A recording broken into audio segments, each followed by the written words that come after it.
قالو کہتے ہیں یہ منافق، قالو کون کہتے ہیں؟ منافق، انؤمنو کیا ہم ایمان لائیں، کما ایسا آمن السفہاء جیسا یہ بے وقوف لوگ ایمان لائے۔ صحابہ کو بے وقوف کہتے ہو؟ جیسے یہ ایمان لائے کہ یہ اچھی بری میں تمیز نہیں سمجھتے، ہم نے کافروں کو بھی راضی رکھا ہوا ہے، ان کو بھی راضی رکھا ہوا ہے، یہ تو ہماری عقل مندی ہے نا۔ عقل مندی تو اسی کو کہتے ہیں جو دو چار کو پاگل بنائے، جو سب کو راضی رکھے، یہ عقل مندی ہے جی۔ آج کی عقل مندی کا رواج بھی، معیار بھی ایسا ہی ہے، سمجھے جی؟ یہ عقل مندی ہے کہ جو سب کو راضی رکھ کے چلے، ادھر بھی جی ہاں، ادھر بھی جی حضور، ادھر بھی جی حضور، یہ بڑا عقل مند ہے۔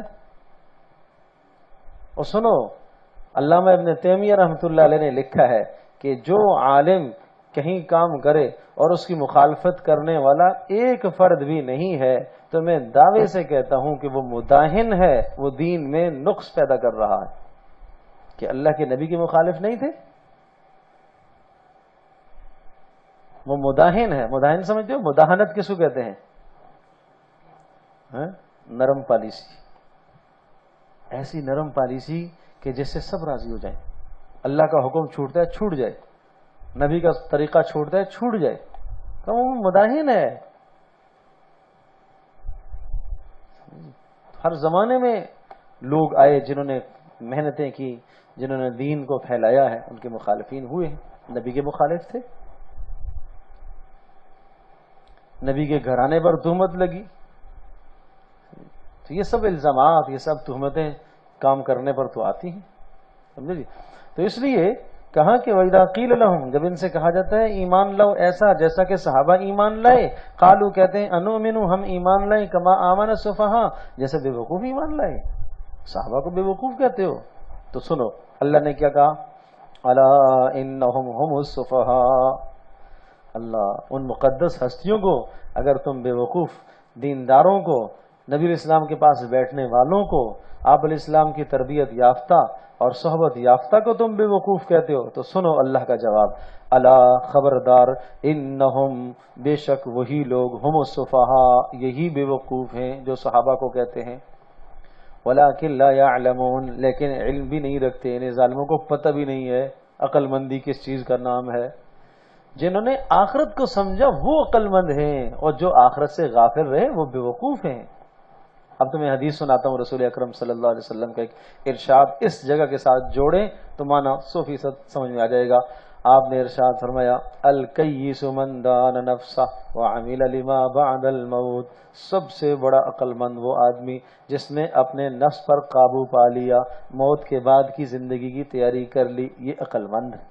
الکیس سب سے بڑا عقل مند، من دان نفسہ جس نے اپنے نفس کو قابو کر لیا، وعمل لما بعد الموت اور موت کے بعد کی زندگی کی اس نے تیاری کر لی۔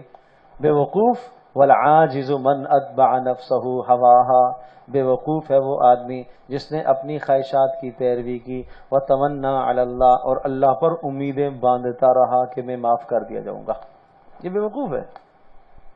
تو صحابہ آخرت کے معاملے میں بہت ہوشیار تھے، دنیا کا نہیں پتا تھا، تو وہ دنیا جو نہیں جانتا اس کو کہتے یہ بے وقوف ہے، اس کو تو کچھ بھی نہیں پتا۔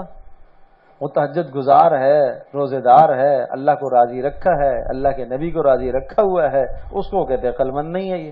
یہ معاشرے میں کیسے چلے گا؟ آج بھی یہی سوچ ہے لوگوں کی، جو دیندار سنت کے مطابق زندگی گزارنا چاہتا ہے، ارے بھائی ان کو کیا پتا، انہیں دنیا کا کیا پتا؟ تو دنیا میں کوئی چار چاند لگے ہوئے ہیں؟ دنیا کا جس کی قدر و منزلت اللہ کے نزدیک مچھر کے پر کے برابر بھی نہیں ہے، لو کانت الدنیا تعدل عند اللہ جناح بعوضہ ما سقى منها کافرا شربۃ ماء، اگر اس دنیا کی قدر و منزلت اللہ کے نزدیک مچھر کے پر کے برابر بھی ہوتی تو کافر کو پانی کا گھونٹ بھی اللہ نہ دیتا، نہیں ہے۔ اللہ پاک دنیا جس کو چاہتا ہے اسے بھی دیتا ہے، جسے نہیں چاہتا اسے بھی دیتا ہے، لیکن دین صرف اسی کو دیتا ہے جس کو اللہ چاہتا ہے، یہ حدیث ہے۔ دین اسی کو دیتا ہے جس سے اللہ کو محبت ہوتی ہے، اپنے حبیب کی سنت پر عمل کرنے کی توفیق اسی کو دیتا ہے جس سے اللہ کو محبت ہوتی ہے، اپنے سامنے رات کو قیام کرنے کی، کھڑے ہونے کی توفیق اسی کو دیتا ہے جس سے اللہ پاک کو محبت ہوتی ہے، جس سے محبت نہیں ہوتی اس کو نہیں توفیق دیتا۔ دیکھو